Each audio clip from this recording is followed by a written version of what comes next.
So in Leeds we are really working towards developing an innovative, creative library service and a really rich and diverse programme of activity. So as well as our cultural strand of activity, we have a whole host of regular events and activities that take place. I've put story and rhyme time here down separately, but that probably, most likely, might be a child's first cultural experience. And they're not just for fun, these sessions. Hopefully they are fun, hopefully everybody does have fun when they come to them. But they can play a key role in supporting the early language and communication skills of children.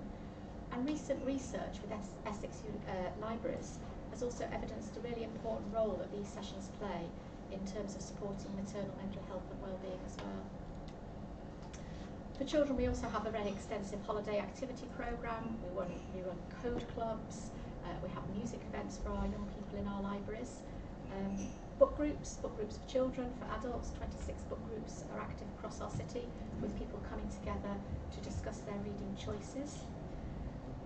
We deliver a programme of talks as part of our learning agenda, and that includes helping people to get online.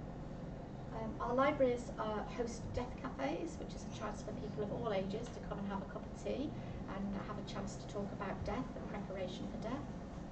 Golden Days, I mean, these are just a few examples of what we do. Golden Days is a weekly programme of activity that takes place at our Morley and Rothwell libraries, and it includes sessions such as, knit together, talks, exercise sessions, bat and chat. Who wouldn't want to get up for a bit of bat and chat? Colouring cafes. The session we run at Hunslet, I think, is particularly interesting because that's a reminiscence programme that's very much co-created with the community, and they get involved in activities, obviously such as talks, but also they put exhibitions together. They've been working on a book, and they've even been involved, some of our older people, working with some of our librarians in developing their coding skills. Chatty cafes, that's something else that we're just experimenting with, linking into what is becoming quite an important national development, I think. It's a scheme that invites those who want to have a chat to literally come in and sit at one of our chatty cafe tables and, you know, make it clear that you're quite happy there to sit and talk with other people.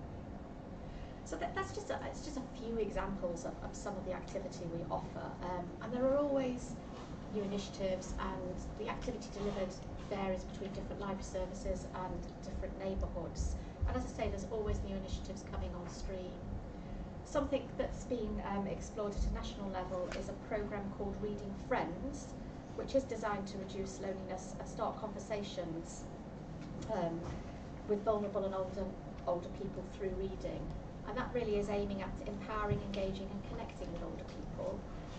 The scheme works very much with volunteers, and one of the schemes that I'm familiar with is working with volunteers to take library books from the library to people in their own homes, people who are not able to get out of their homes, and sit and become their reading friend, talk about their reading choices and share books.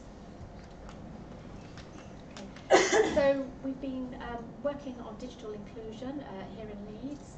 We have 100,000 residents that are digitally excluded. And we're working with residents really, with partners to ensure that residents are not left behind because of lack of digital skills. We've had access to public computers in our library since the 1990s. And at the moment we're focusing very much around the motivations and skills and the equipment that people need to become digitally active. And in Leeds we have one of the biggest tablet lending schemes in the country. And volunteering, there's another part of our offer, a big part of our offer that's growing. We offer volunteering opportunities for people, which enables them to make a contribution, obviously, to the community, but also for them themselves personally to develop skills, meet people, and stay active, increasingly important as we can all expect to live. We have a really skilled and knowledgeable staff team that are able to welcome and engage people who come into the library, support them with their information needs, work with them and other partners to make sure that we continue to grow and develop our library service here in Leeds.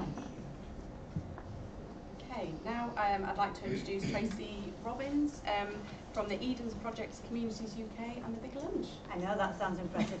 Can you hear me, or do you need me to stand up? I can hear you. Yeah. That's because I am a lead class.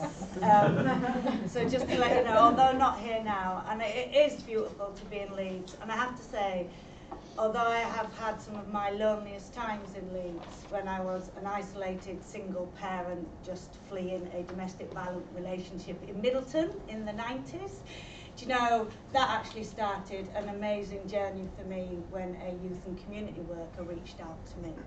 So I think it's really important, being surrounded by humans of Leeds, that we remember our human self when we are at work. And what I want to highlight today to you is not only do we need a human response to loneliness, but we need a neighbourhood approach. So that's what I'd like to talk about. And why is Eden interested in a neighbourhood approach to loneliness from all the way down Cornwall? Well, as you go into Eden, there's a sign that says, ordinary people changing the world. And we know that actually human connection is the beginning of anything. Sustainability, resilience, relationships. Unless we can facilitate human connection, we will not be resilient to the things we face, whether that be emotional, societal, political, environmental. So it's really key, and that's why they have a UK outreach team. We have heard a little bit about loneliness and social isolation, and I have to be really clear about what I mean when I talk about loneliness. And those who have heard me before will know I say this every time. So for me, loneliness is the mismatch of the relationships you want and those you have. It's absolutely nothing to be ashamed of. And what's worse is when we are surrounded by people and none of those connections are the relationships you want. It is our internal trigger. So loneliness reminds us that we need to seek company, that we need human connection. It is inbuilt in us like hunger is. And hunger tells us to eat, thirst will tell us to drink, tiredness tells us to sleep. It is a natural human instinct that tells us to seek. It's our warning, it's an early warning system. Loneliness is not aloneness, and it's not solitude. So loneliness is the pain of being alone, and solitude is the joy of being alone. And I think we have to be really careful, because people talk about loneliness and social isolation as if it's one thing. They are very, very different things. You can actually reduce someone's social isolation and increase their loneliness. So you could take someone, take them to a befriending scheme and take them away and give them a nice social experience and then drop them back off home. And they've just been reminded of everything they do not have. Do you know, so I think we have to be really mindful of that. And isolation is basically where there is no choice to be alone. It is a very different and equally serious thing, but they are different and need different responses, and there is no silver bullet. Very few of us will choose to be isolated, because it's really bad for our health, and we know that. Do you know, I would say that loneliness kills people, do you know, and I genuinely believe that. So who is lonely in the UK? Any clues? No audience participation. We are all lonely. Everybody is at risk of loneliness, even busy people. I will guarantee every one of you have been lonely at some period in your life for very, very different reasons. And I think we have to remember this. And if you're lonely, your self-preservation instincts rise. You are in survival mode. That means you lose your empathy with other people. You become suspicious and mistrusting of other people. So to go from a position of being unloved, unwanted and suspicious to be engaged in a service or an activity is a huge gap. And we've got to consider that, of how we can reach out to everybody in a meaningful way, how we make those human connections. It's not just about our human qualities though. Our communities can make us a lot more vulnerable to loneliness. Do you know, so there are things like transport. It is a given. It is a real issue. So is mobility when people are lonely. Transient environments are really challenging. I remember working in Burley where the university students would come in and out and in and out, and that busy trying to make their own community, very sort of in ignorance to the communities around them. How do we support those populations to make connections? Our communities can be full of fear and crime, so how can you knock on a neighbour's door if you're fearful to go out? We have to think about all these things that our communities create barriers for us to make those human connections. The fact most councils in the land will charge us to use our community spaces and places is one of the biggest barriers, and a nice soapbox you can get me on later, which is a very big issue for us. But these are all the sort of wider society things, and you can see the personal stuff, and we can see why issues converge in younger and older age. They do. When you think of young people's transient lifestyles, the transitions, the changes they make, moving home, having children, trying to find out who they are, their own identity, their sexuality, trying to think about jobs, having children. You can see there's so many transitions why our 15 to 25-year-olds will experience loneliness.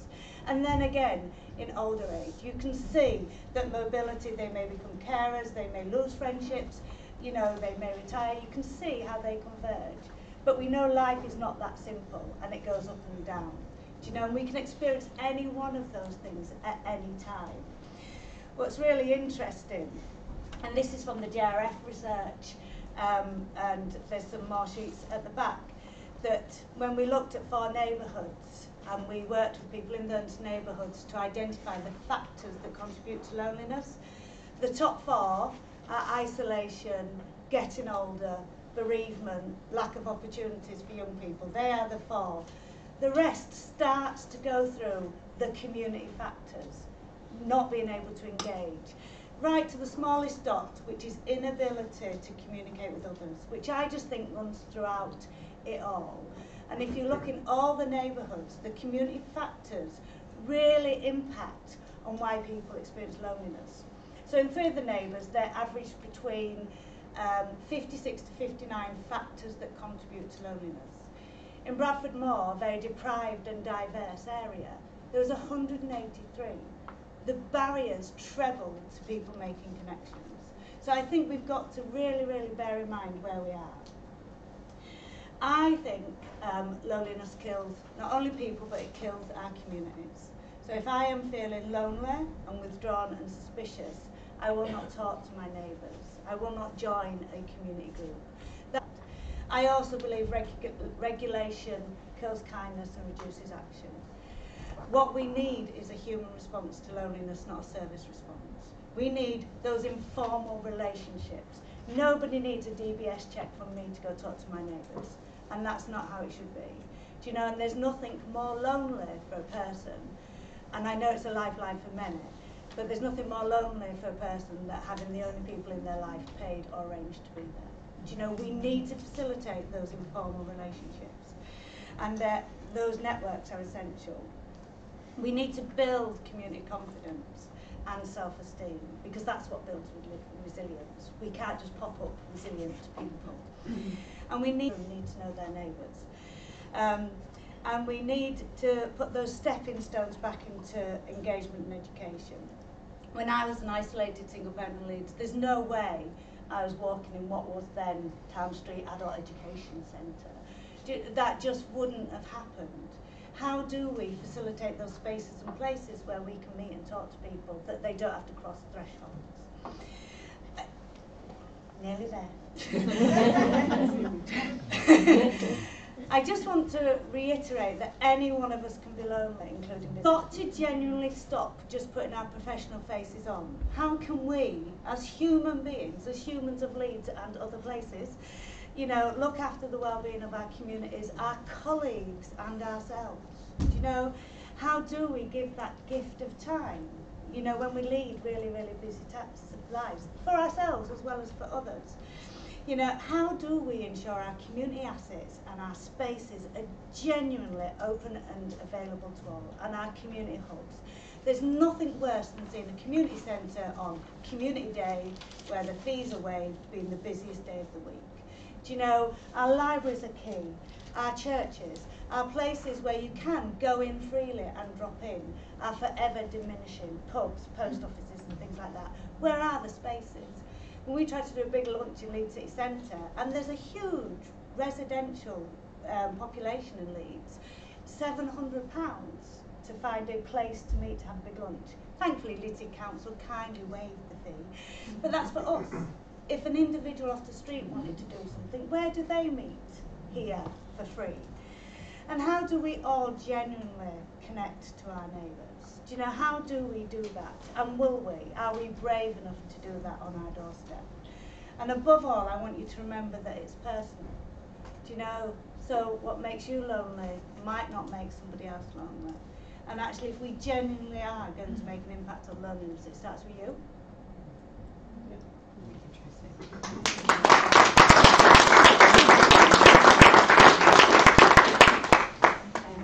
And our final panellist is Ella Espinosa-Smythe from the Co-op Foundation. Hello everyone, I'm here to talk to you a little bit about the Co-op Foundation and the work that we've been doing on young people and loneliness. So the Co-op and the Red Cross did some research, and what came out of that was that young people say that they feel lonely more often actually than any other age group, which felt like a surprise to some people. So as the foundation, we felt like we wanted to explore that a bit more, and what we feel that we found is that youth loneliness is widespread, as is all loneliness, but it's not necessarily widely understood. So the first thing that we wanted to do was to do some research to try and understand a little bit about what's going on, not necessarily the prevalence because we have that already, but to understand what the issue is and how young people themselves feel about it. So we worked with Manchester Metropolitan University, who produced Loneliness Connectors research there, and that was real in-depth qualitative stuff with young researchers who tried to explore what that issue is and what it looks like for them. And we also did some ourselves in conjunction with ICM around young people's perceptions of the issue. So what we saw was that, obviously, as we've discussed already, transition is a massive factor in loneliness, and when you're young, you go through so many changes so quickly and for the first time as well. So perhaps if you're older and you're going through some changes, it's difficult, but maybe you do know that you will come out of it okay on the other side. When you're young and you're going through that for the first time, you don't have the experience to tell you that. You don't know that it's going to be okay necessarily. There's a lot that is about identity and trying to find your own identity and wondering about how people will feel about your identity, whether that's perceived nervousness about kind of maybe your sexuality or your gender identity, or issues around ethnicity and how people feel about you. So it's not your problem that that's your identity, but maybe worries whether they're real or perceived about how the world will see you. There's a lot that came out around young people's worries about the pressure to succeed now, so exam stress, what will their life be? There's not necessarily that path that used to be there from school to university to a great job to a nice house, and everything's going to be fine. And then there are real structural issues that come up around poverty. A lot of young people that grow up without sort of resources to get involved and do nice things with their friends. And you know, a lot of social activities do cost money. There's not a lot that you can do for free necessarily. And precariety as well.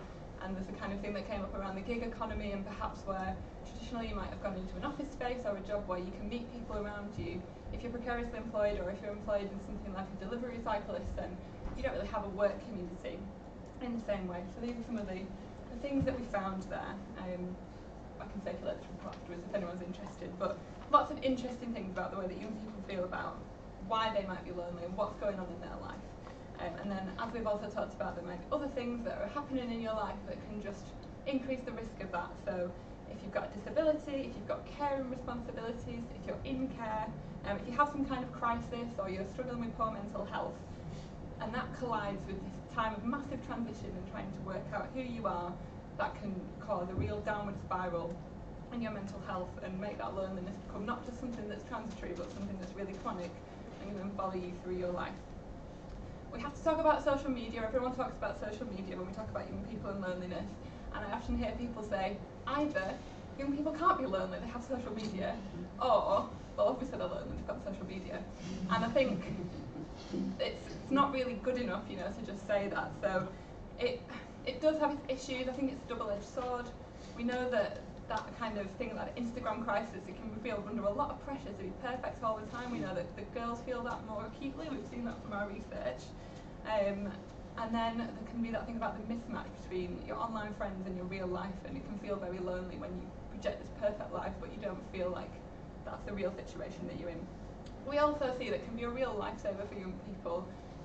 We heard from young people in the course of our research who was coming to terms with their gender identity, who said that it really did genuinely save their life to be able to kind of find their tribe online in a way that you can't always do comfortably in real life, at least not in the beginning. So I think it's worth thinking comprehensively about social media and the internet and how we can use that for connection and use it as a tool in a sensible way. And I think we can all get better at that, not just younger people. There's a thing about stigma and shame as well that comes up a lot with loneliness, and that's true of all ages, but I think with young people, we think that young people are not supposed to be lonely, they're meant to be busy and surrounded by people. And they just find it embarrassing to say, because I think some of the great work that's gone on around older people and loneliness actually makes young people think that that is not for them, that feeling is not for them, they can't feel that, they couldn't possibly.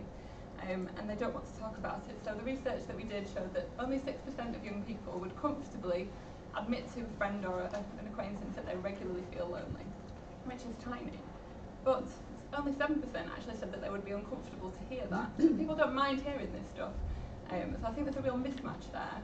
And we do need to be a bit more open and a bit more okay to talk about it. And we'll probably find that people are happy to hear us and give advice or give us a hug or give us what we need.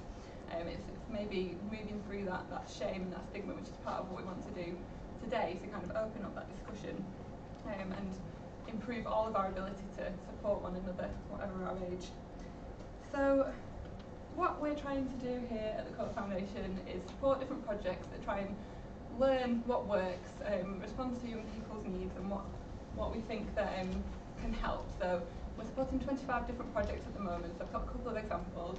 So one of them is Become, who are working in North London with young people coming out of care.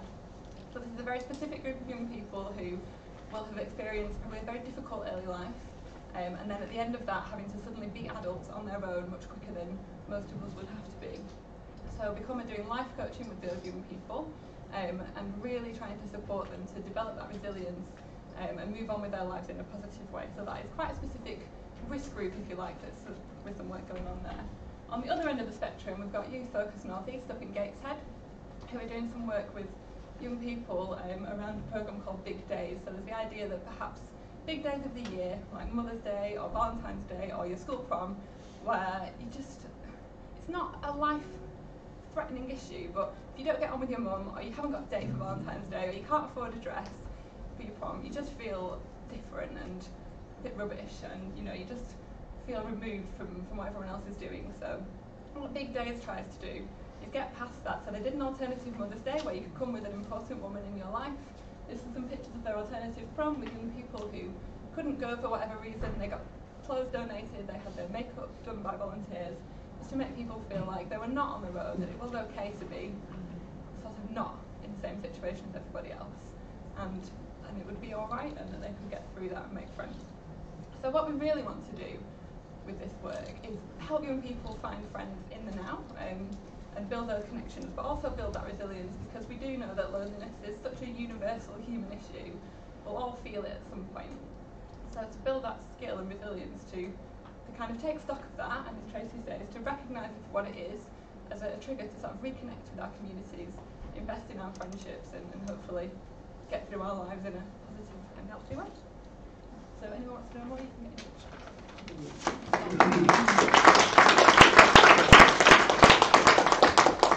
Okay, fantastic. Thank you so much, panellists. I've been scribbling down loads of things here, and I'm sure everybody else is it's really got me thinking. There's so much there about different experiences at different ages. This theme around, is it more about transitions and triggers than it really is about age? And I think those messages, from Tracy, it's about all of us. It's about, this kind of human response. as well as thinking actually what is the role of our communities, our neighbourhoods, our workplaces. I loved your thing, Andrew, about the kind of connections, not just collections, you know, thinking about libraries, and maybe we don't always think about other things that are around in our communities that could play a role. Fantastic. So, I mean, audience, it's over to you. I'm going to take a few questions at a time and then ask our panellists to provide a response. And I'm sure actually there's probably lots of other people in the audience who are also really well qualified to provide ideas and responses and examples as well. So anybody want to keep on? Thank you. A quick question really. I'm an ambassador for the campaign to end loneliness. I saw on the news this week that care leavers are going to come to be a group of people who are lonely, because they interviewed one or two who would like to go to university, but if they've left their foster home, where do they go in the holidays? And it's too much for them at times. Have you come across that? Okay, I'll take a couple of questions at a time. Can everyone hear at the back some people saying? So this was a question about care leavers. Yes. Care leavers particularly, and kind of other, you know, what other support and ideas we have. If people could, when they're asking questions, maybe speak up. And if you can stand and sort of project your voice, that would be great. So I feel like, thank you so much. Right, this lady here. Hello, I'm Helen G. I work for the council, but on behalf of adults with autism, and I'm very interested in how this whole agenda fits with people who maybe have in themselves find it harder to make those initial contacts and to turn them into friendships, because there's a big step between getting to say hello and getting to be a friendship. And I noticed your little brown, Tracy, your smallest little brown spot on your diagram, that was something about communication needs. And I would guess for a number of people, for us, all of us, there's an intrinsic element to this, as well as all the community stuff which you've so well expressed. It's just how we work with those people who maybe have an additional need that make it a little bit more difficult for them to get engaged. Brilliant, thank you. And I'll take one more. Do you ask us to start? So if you've got a loud voice, you'll be fine. Yeah, I'm fine. Hi there, my name's Richard. I'm a staff nurse in Rotherham, but I also work in Leeds with Age UK and Yorkshire Mesmer on a project with the older LGBT community. And I think what's been really exciting about this morning, and what I know from anecdotally, is it's not generational, it's not tied to specific groups. But then something I find frustrating about working in this is the funding is tied to specific ages and groups. So I find it very strange sort of aiming to support older LGBT people or on a surgical ward, people with specific needs, rather than the problem as a whole. I guess I'm interested to hear what you know about, or what examples people have heard of doing really good intergenerational work, how they've secured funding for that, how they've got people mobilised around that. Because to me, particularly in the LGBT sector, some of the younger people are not funded to support could do with some really good older role models, and some of those older role models would really benefit from the interaction. Right. Thank you. I think there was just one. Mine's really quick, it's not really quick. Hi, I'm Claire. I work for Shelter Services for Leeds City Council, and I just wanted to say that, I think it was Tracy that said about not having spaces across Leeds, and we've got about 70 community centres and schemes which are open, and we're trying to engage to neighbourhood networks and use those spaces for free. And I also manage Wharfdale View Extra Care, which is the first Leeds City Council Extra Care, and we work with the NCT, which is the National Childbirth Trust, where we've got the intergeneration work going on, and we've got all these groups coming in for free, so it's not a cost. We've got all the spaces, you just need to contact us. Okay, so can people contact you? Yeah. And also Leeds Older People's Forum, absolutely, because we've been talking about this, and I thought exactly that. There are 77, and I didn't know about them, community centres, community spaces that are free if it's around the community. We definitely need to use it more. Fantastic, well thank you for that. Who do we contact? Yeah. Yes, make sure we circulate that. Okay, panel, who would like to respond? So we've got sort of three questions, particularly around care leavers, around issues around autism, and I think again these kind of good examples of kind of intergenerational work and funding that might support that. Anybody like to respond first? Yeah, I think think in answer to your question, yes, we have seen these issues. What the answer is, I don't know. I don't think we know. I think the work that we've been supporting is young people as they are ready to leave care and then coming out, and sort of working with them on the immediate issues around going into housing, and I think further education is a great opportunity, and that is so difficult when you kind of know where to go.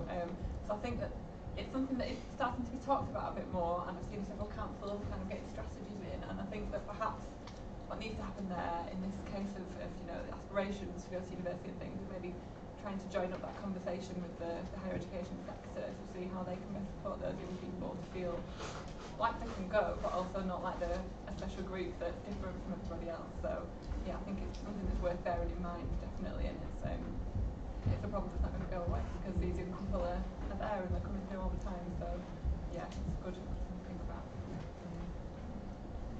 And I can have a go at your autism question. Not just autism. Communication, so inability to communicate with others. And I don't have a overarching answer to that, but I do have two sort of things that came to mind. One is my nephew is on the autistic scale and really struggles and often feels incredibly isolated and doesn't connect with others. And I can't resolve that for him, and I think that is one of the things that people don't ask about loneliness for because they can't resolve it. But I sit with him, do you know, so I think there's a very basic that I sit with him and he is able to express that. Thankfully, he was in a sort of different school, but he's been able to go to sixth form and has met some people and have bonded over skateboarding, do you know, so you see him around the car park and but that is, you know, really difficult, and there are a lot of people with communication problems, and that's why we really need to think about the inclusivity of everything we do. And I have another lovely example of a big lunch in Cairnthorpe, which was Scott and Diane. So Scott was a young man and Diane, an older lady, came together to do a big lunch on their street. Everybody came because Scott had asked them, so young people are very good in disarming on a neighbourhood, if you have any. But there was a young boy there that always wears his helmet and was autistic, and he actually was really shy about talking to people, but because it was on his street and because he knew everybody, he actually sat and played his guitar. Not very well, I'll be honest, but everybody, you know, bless. But he sat there and played his guitar about 3 times, and his grandmother was crying because he just wouldn't have done that. So there is something about really creating those safe and inclusive spaces. And again, there is no silver bullet. It's just that heightened awareness. You know, so even like older people, if they're on your street, or ill people may have swallowing difficulties. So is your food easy to eat? Do you know, are they expected to balance plates and stuff? So I just think, yeah, that's it's an important issue. Can I pick up as well, Helen, on sort of, because with Time to Shine and the evidence and the learning that we've had coming in, sometimes I found it quite uncomfortable being a member of staff within the third sector. Some of the things that we seem to be learning is that it's about what happens outside services. And then thinking, oh gosh, okay, so what does this mean then for the third sector? What does this mean for services, and how do we need to change? But I think that your question is one of the ways that actually services are really important, and you know, not that for society to change, for our communities to change, to say, right, we're going to be very inclusive, we're going to have this awareness. It is perhaps asking too much at the moment, but if services and community talk, you know, and say, actually, these are the things that need to change. How can we do this better? You're here, we're there. Let's, you know, that's where I can see we can move forward. And I don't think it's oh well, the third sector is no longer needed, or oh, it's all over to you, community, and you've got to take on this. I think it is. It's that coming together. I think it's really important. I'd probably just like to add to that in terms of our spaces.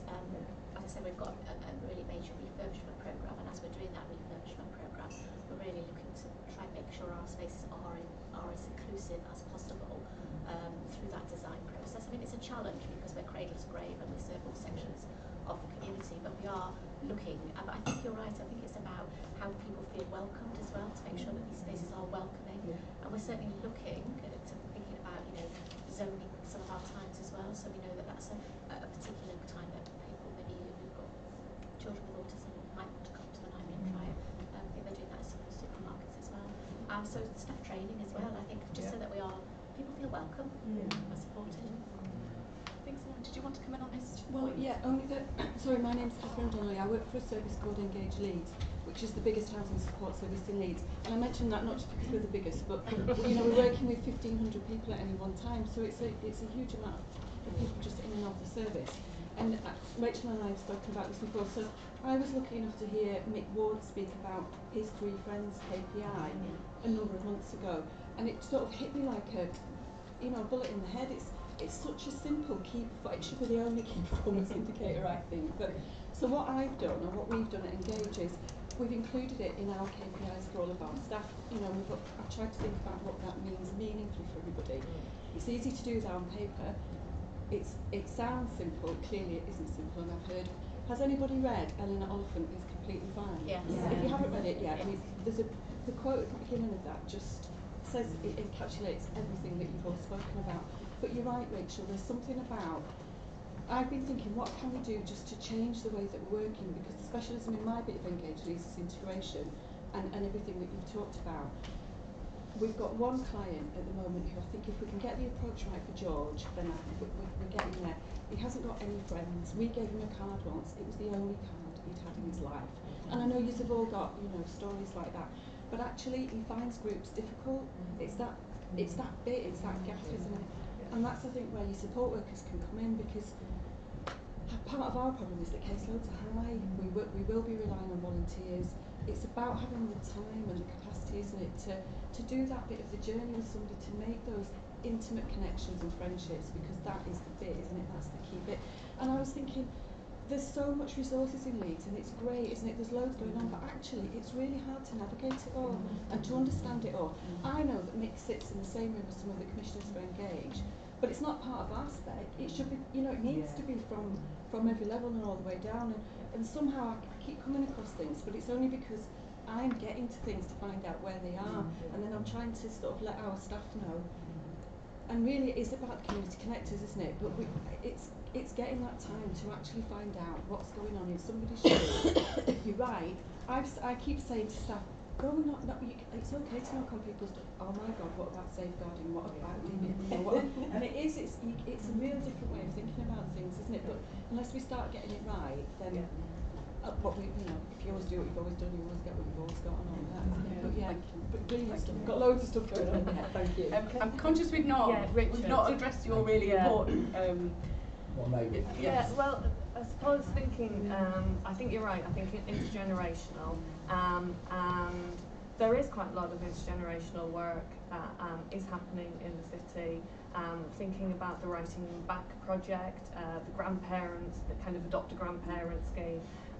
There is a report, just to plug, that Leeds Older People's Forum has written about intergenerational projects, and I'm happy to share that with you. I think it's really interesting as well, Richard, because I know you're one of the Time to Shine projects, and looking at that connection with younger and older people. And I think within the communities that you're working in, I think that what I've picked up is there's that real respect and interest from younger people to the experience of older LGBT, because really trailblazing, you know, really have made the difference, have created that space for younger people.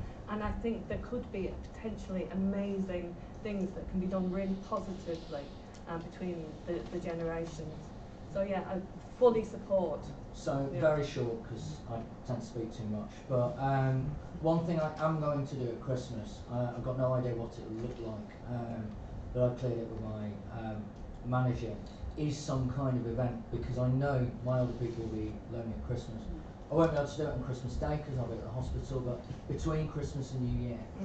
And one of the things I'm keen to do with that, because when I said I was looking at doing this for the older people's drop-in group, which is great now because they don't need me and have much more interesting discussions among themselves. But one of the things other people in the office said is oh, but all these young people I work with will be lonely. So I said, fine, we'll bring everyone in. It's a small thing. It ties into what you said. It's not going to, you know, they're still going to go away lonely. But if anyone wants to be involved with that, there are other groups in the city that people know. Are you linking in with the, is it Lancise, the Christmas lunch for younger people? I know that is happening in Leeds. Okay. It hasn't always, but yeah, make maybe those we connections can at the end. yeah. Brilliant. Yes. Yeah. No, Great. Well, it sounds like there's lots of opportunities for people to connect. We've got time, especially I think we've got this space till about 11. So when the event finishes, at least there'll be time for people to connect. Tracy, did you want to come in there finally? I just wanted to go about sort of funding. So the big lunch is naturally intergenerational, and I don't just mean old and young. So I mean all ages.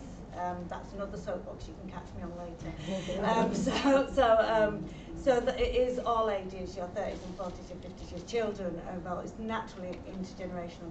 The Big Lottery Fund do not fund it because it's fun. Do you know, they fund it because it's the beginning of social change, as well as it being fun. And they actually, we are not a grant recipient, we are a partner with them. So they take it very seriously, and it's on people's doorsteps. And I just think we forget, we try set up services to bring people together, and we forget our streets are often naturally intergenerational. And I remember watching the digital session that you did before, and the person from Silverline said, actually I'm going to look for funding for fun. And I just think there's something about that. My mum used to say you need feasts and circuses, which is food and fun, and I think it's a lovely thing. Also, just a very quick one before Claire tells me off. I would suggest maybe you think about having a New Year's Eve party instead of a big lunch party. You could do false time and have it early if you wish, because actually a lot of people do focus on Christmas, and New Year's Eve is actually the loneliest time, and more people go into care. They're in debt because they've just blown all their money on Christmas. They've got another year that might just look like the last, and actually if you have false time, people tend to go off together afterwards. So I used to do that when I was good old Sure Start days. We used to do 1 5 while 7 and pretend it was 10 while 12. But just to bear in mind, everybody focuses on Christmas, and actually there's lots of research that says sort of August, September, when it's all those transitions, is an incredibly lonely time for people. And New Year's Eve is when children go into care, domestic violence rates go up, and all those issues. So just to flag that. Something really briefly about the intergenerational is that's a real opportunity for us in libraries, particularly around that digital agenda. So actually using people's interests, their hobbies, looking at the local history of the area, to do that as an intergenerational opportunity, and use those apps and resources that we've got out there to get people sort of interested in the motivations for developing their digital skills. Thank you. And what's nice about the library is it's regular, because one of the things we've had, we get approached by lots of organisations where young people who say, oh, we'd like to do this, or young people need some work experience. They'll come and spend a morning with you, and you're like, that's great, but what happens? It comes to what you said about building those relationships. Great. Thank you. Okay, I feel like this is we're doing exactly what we're supposed to be doing, isn't it? It's stimulating lots of thoughts and ideas, but I'm conscious that other people might want to come in. Sorry, that's my fault. No, don't apologise, it's good, it's great. Okay, I can see, yes, and then glasses there. Hi, my name's Georgina. I'm a research fellow at the University of Leeds, and I run the Writing Back project. So I think I know quite a few people here who refer older people to my project and match them as pen pals with students at the university. And I would say, kind of following on from your comments, that I think letter writing is a really valuable way of, and kind of not used as much as it could be, in terms of kind of connecting people with a way that people maybe feel more comfortable before they then kind of get to meet us as well. Because, you know, it can be daunting thinking about going to meet people, going to come volunteer, and actually putting pen to paper kind of acts as an intermediary way, I think, sometimes. But I did have a question as well, that the last year I've worked with international postgraduate students for the first time, and I found that they reference loneliness in their letter writing a lot more than our undergraduate students, and in kind of the literature and kind of media kind of publications around loneliness, it kind of partly maybe because statistical data isn't always collected on international postgraduate students' kind of well-being and loneliness in the same way.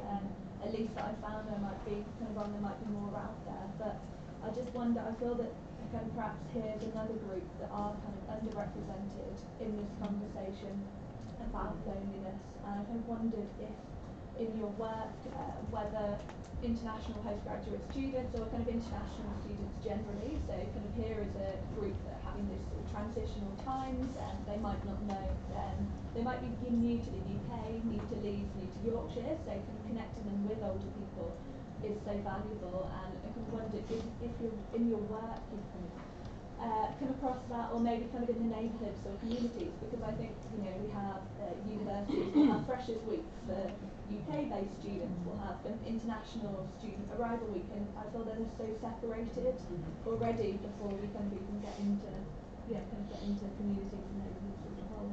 Thank you. I'll take a couple more, John. Thanks, Claire. My name's John Popham. I'm a freelance digital storyteller, and one of the things I do is I do some digital inclusion work with older people. I was going to say nobody's talking about digital, but then you all did. And one of the things I will try and get over is this idea that older people don't do digital, because older people don't do digital mainly because they don't know what it can do for them, and you show them what it can do for them. Most of them transform their attitudes to it. But I just want to say that for me, it's interesting that I was going to say the only person who mentioned digital was Ella in the context of younger people.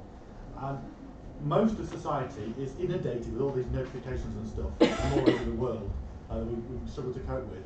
And yet we've got this group of older people who are lonely, and they're not doing any of that kind of stuff. In my experience, a lot of older people, they sort of tend to withdraw into themselves and try and make it a virtue of being lonely, and they sort of present this gruff exterior to the outside world, and I'm quite happy with what I'm doing. And we also mentioned about people not having the communication skills to make new friendships. But I think social media can be a good introduction to that kind of thing, because it means you don't have to have that face-to-face interaction in the first place. I'm very keen on how we use social media to make connections. I'm always being told that social media depersonalises relationships. For me, it can be the introduction to a proper relationship, and I think we ought to see it in that way. And I think that's the kind of way we ought to be introducing older people to technology, I think, and I've got some great examples. I've tweeted some of them this morning of where that is happening in the world. You mentioned the connection between students. There's a brilliant project called CNA Speaking Exchange, which connects students in Brazil who are learning English with older people, lonely older people in North America, and they just chat online. And what happens is that the older people correct the English of the Brazilians, you know, and it fulfills a number of different objectives. And I think there are all sorts of different things we can do, and it's a great example of intergenerational stuff as well. I'm also interested in isolated older men, because things like men's sheds I think are really good, because there's this issue that women interact face to face and men interact shoulder to shoulder. They're actually doing things together. And I think we need to find more opportunities to get men in particular to do things together. You know, for instance, when the community centres, you know, a lot of older men like football, for instance. You know, could a community centre get a contract to show Sky Sports so that older men can gather there and watch football if they can't afford or don't want to go down to the pub and watch it? You know, there are all kinds of things I think we can do that use technology to bring people together. And I just like, the last thing I'd like to say is, the thing I come across all the time is people talk about services moving online and how that makes people lonelier because they stop that interaction with professionals. And my answer to that one is, people need real friendships, not professional interactions. I think, Tracy, I love what you said about people shouldn't have to put their professional faces on all the time. Because what it says to me is that if people's only interaction is with a professional, that's a problem. You know, and I'm quite happy to digitise their services and spend time helping them make real friendships, because you know the service delivery option is not a friendship. I suppose just partly want to pick up on that. I'm Sian Cartwright from Carers Leeds. So a couple of people have mentioned that caring can be a reason why people become very lonely, very isolated. But I do think, I absolutely agree that if the only contact you have with professionals, you know, that's not good enough. But those professionals do have a role to introduce those, that carer and the person they're caring for to all these fantastic services that are out there, because I do think there is a real issue about how people learn that their library offers all these services, that neighbourhood networks exist, that there is an opportunity to get involved in a project writing to young people, whatever it might be. And if you're at home and alone, who tells you that all those things are out there?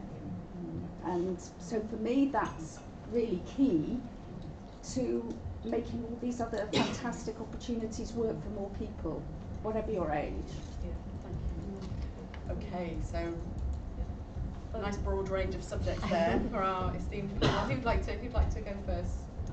I suppose just picking up on what Sean said, I think absolutely, and I think in the third sector we are trusted. We do have those roots in that maybe some other sectors don't have as strongly, and I think that is absolutely crucial, that we have that role, and that it's fine that it's paid staff. I suppose it's just that we want to make sure that it doesn't stop there at that paid relationship. So yeah, absolutely agree. I think in terms of men, John mentioned about men, and it is something that in these we have been looking at, because that is what our research showed against what we were expecting to find. And so we have commissioned projects that have been about doing things, not coming together to have the conversations as the kind of the hook. So a couple of brilliant examples. One with BTCV, or TCV as they are now, conservation volunteers, sort of going out, getting into contact with the ground, growing things, making things. And another one on the canals of Leeds, Float Your Boat, Canal Connections, really sort of recognising the heritage that we have within the city of our waterways. And one of the things that Alan from Canal Connection says is when you're on a canal boat, you can only go one way and you can only go 3 miles an hour. So what else can you do but start to connect, start to talk? And it's fantastic. And so yeah, I think there are different ways that perhaps that men interact, but absolutely those interactions, those friendships are crucial, for us all. Yeah, I just pick up on the point about the students. So this is something that we've heard a lot about in context of young people. There's actually a website called the Uni Bubble, which is run by a young man, and they did a blog about student loneliness, and that got this absolute outpouring of responses. And they've created their own Facebook group now, which is quite nice.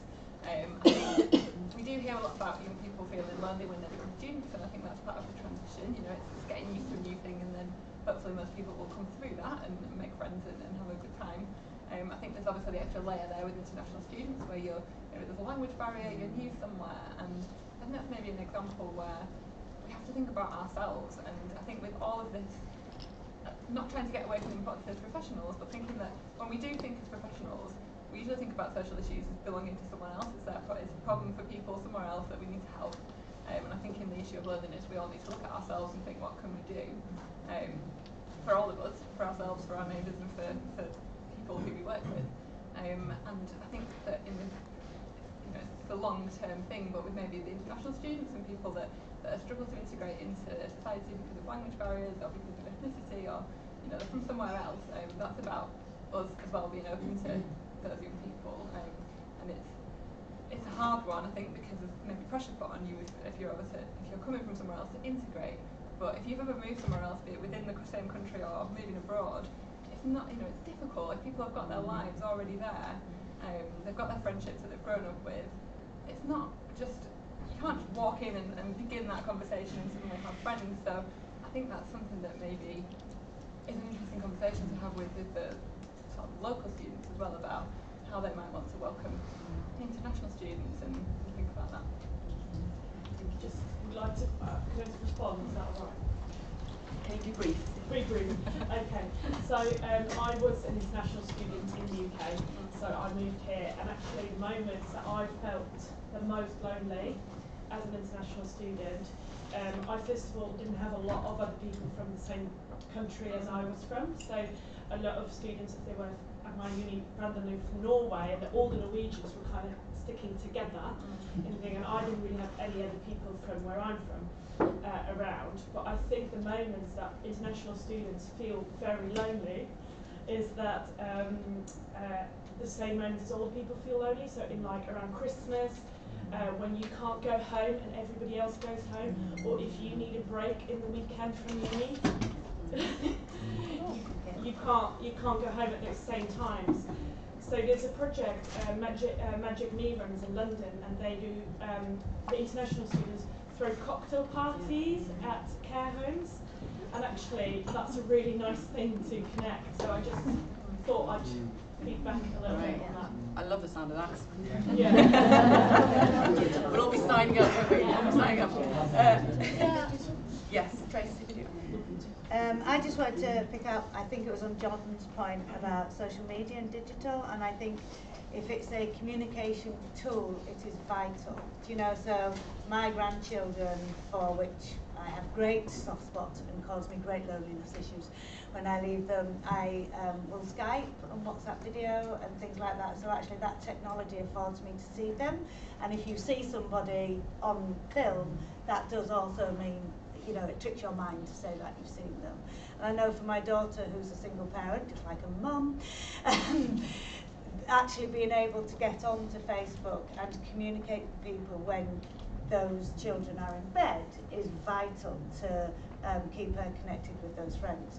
So I think it really does, but it works when it has a connection to real life relationships.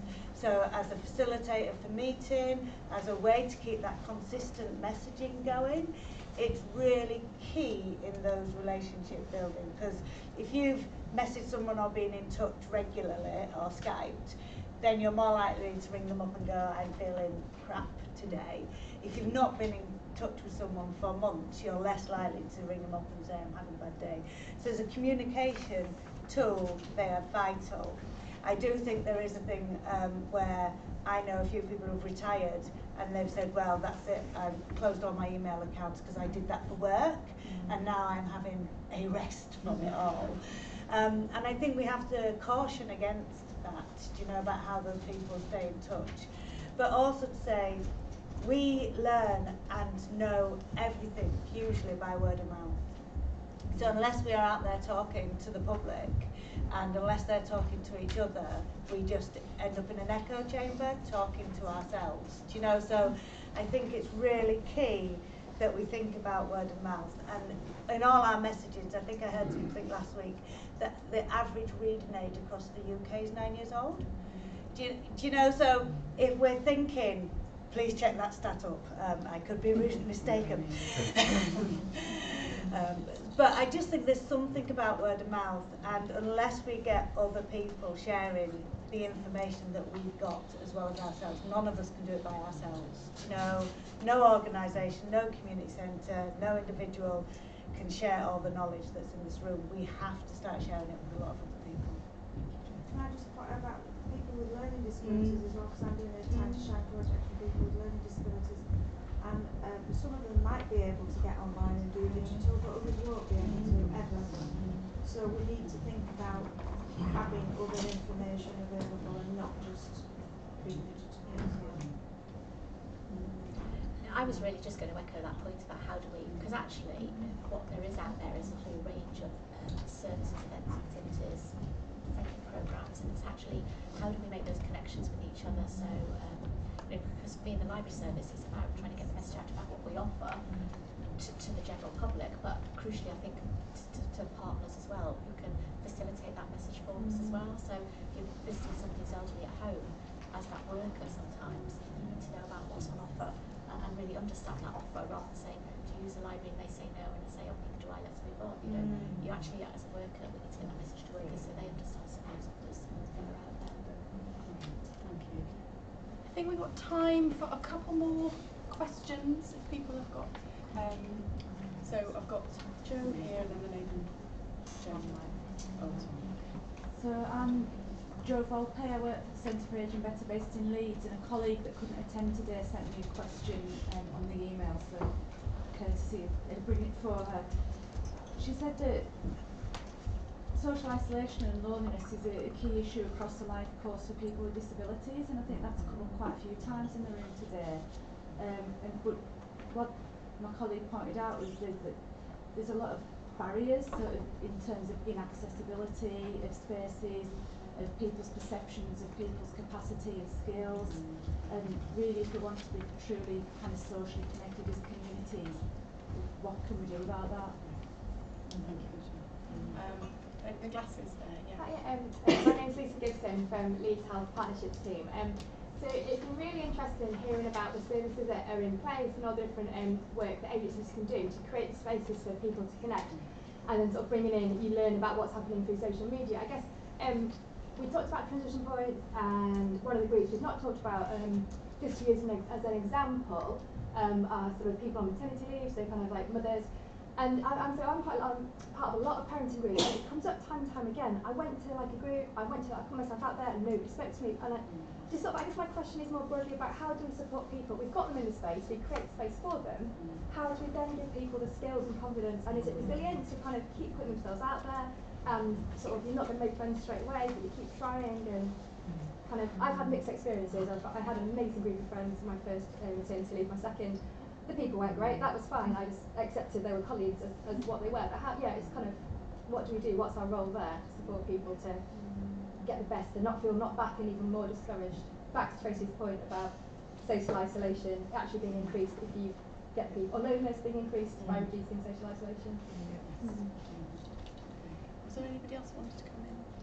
One last. Yeah. I'll take one last. Okay, just a really small point, quick point. My name's Elise Pinder. I work for Leeds Irish Health and Homes for the project, people over 50. And I've also worked with people with disabilities, people with learning disabilities.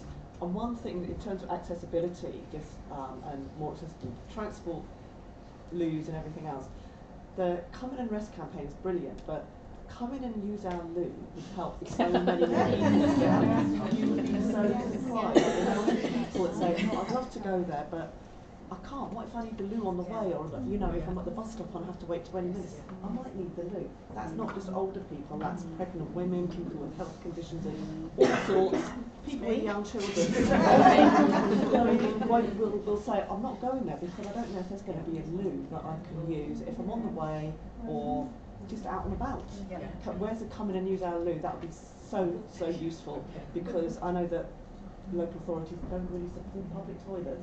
And I heard years ago they were actually going to pay different cafes and whatever to keep their loos open, but I've personally not seen any signs anyway. Okay, thank you for that. I know people are waving at me frantically. John's at the back. I'm going to take some responses from the panel. Just I'm really conscious of time, and I feel like we should. We do have to end these events on time. Now I feel like it's brilliant that we've got such a lively audience, and we really want to, and people can continue these conversations in the room. I hope that you can make connections. But I am, just because we've got about just over 5 minutes, just take some responses from the panel to those questions and any final thoughts you might want to add to that. Okay.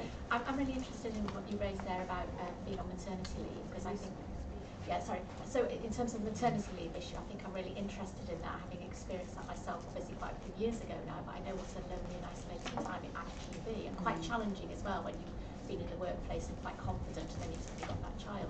And the research I mentioned that Essex Libraries have done, I think has been inspirational for me.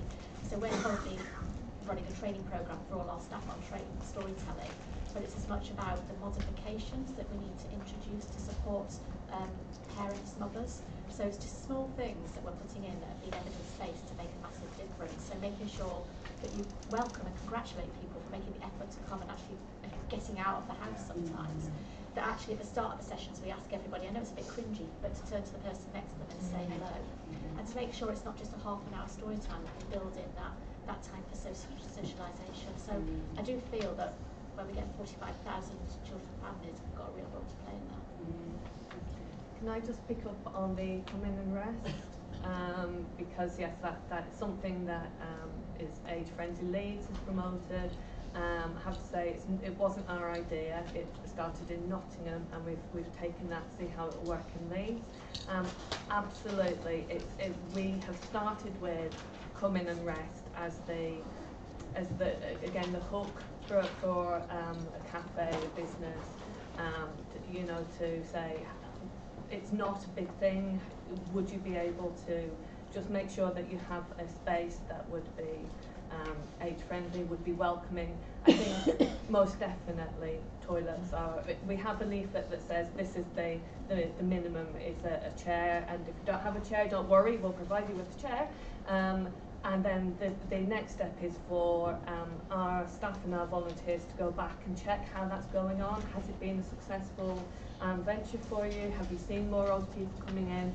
Oh, and by the way, is there a toilet here that they could use? So I think it was just the beginning of that, most definitely. But toilets are definitely a big issue. So yeah, we will be picking that up as well. Yeah. There is another scheme in Leeds called Safe Places, which is being run by Aspire. I don't know if you've heard of that, which gives training to companies or shop people about people with learning disabilities, and if they're in distress, they know that if that sticker's there, they can go there and they will get help. The people that are on the scheme have a card, so there's a number for you to ring to contact somebody that they know that can help them. So that they could all tie in together. And that's what we're looking at, because also I've noticed on Twitter quite a lot of people saying it's great, but it's not just older people, and I think that relates as well to the question about disability.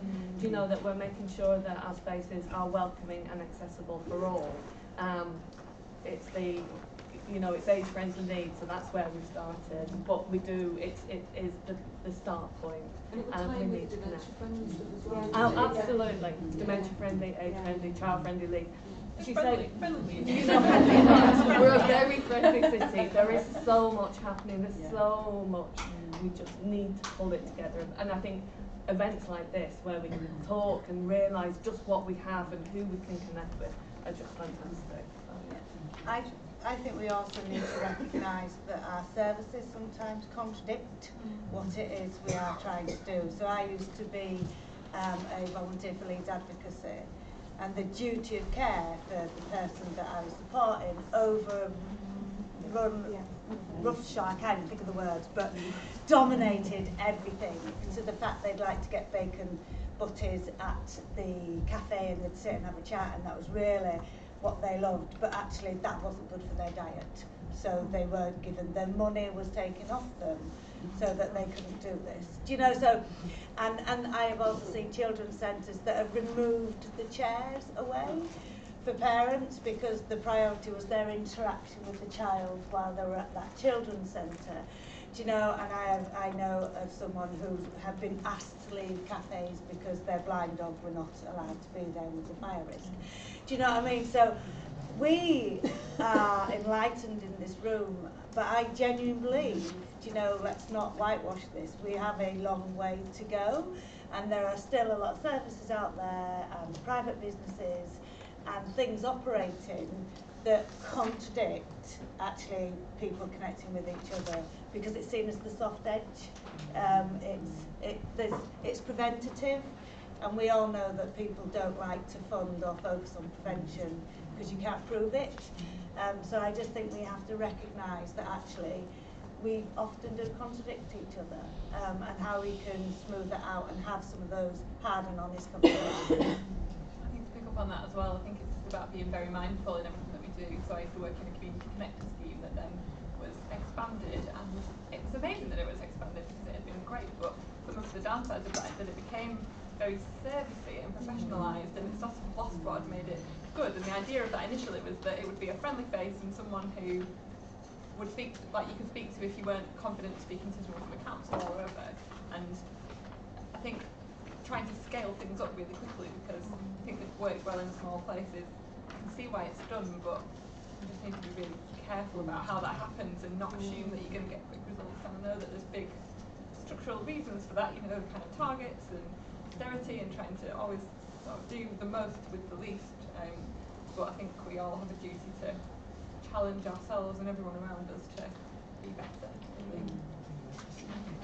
Can I just, sorry, I've got to go and I've just realised that I've offered you the space and I need to give my email address before I go. Yes, we'll pick up that Will with you give my email address? Yes, if you're happy with that, yes. you give us consent. Yeah, we'll have it from the here, event. but I've got to go to it. Okay, thank you. Thank you so much, everybody. I mean, I feel very much like, for me, working for an organisation that's focused on ageing, to be in a room talking about the issue that really matters most to all of us, that, you know, this is about, you know, relationships and the stuff of life and the thing that matters is all in the end, but to talk about these issues across the life course, you know, thinking about communities, thinking about individuals has been really stimulating for me, and I think a kind of unusual environment to bring different people together and perspectives together on this issue. So thank you to our audience. Please could you put your hands together for our fantastic panel.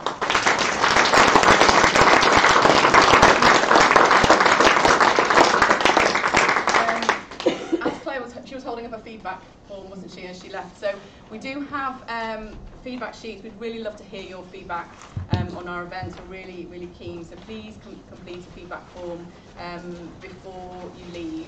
We've also, just to bring some things to people's attention, a lot of people in this room will be aware that 1st of October is Old People's Day, and to mark this occasion we are going to be launching a case study of some fantastic initiative at Time to Shine called Sharing Tables. So if people are interested in finding out a bit more about the work that Aging Better has been doing, our latest news, and please do sign up to our mailing list. I think Ellie will have something outside if people wanted to sign up.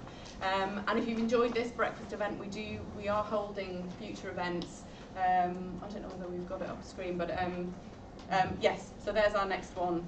Sounds a bit less fun than this one. But again, you know, if you can't attend our events in person, you know, we're live streaming them. So, you know, please, you know, we're really always interested in getting wider engagement from people across the country, and they're really important to us. So thank you, everybody.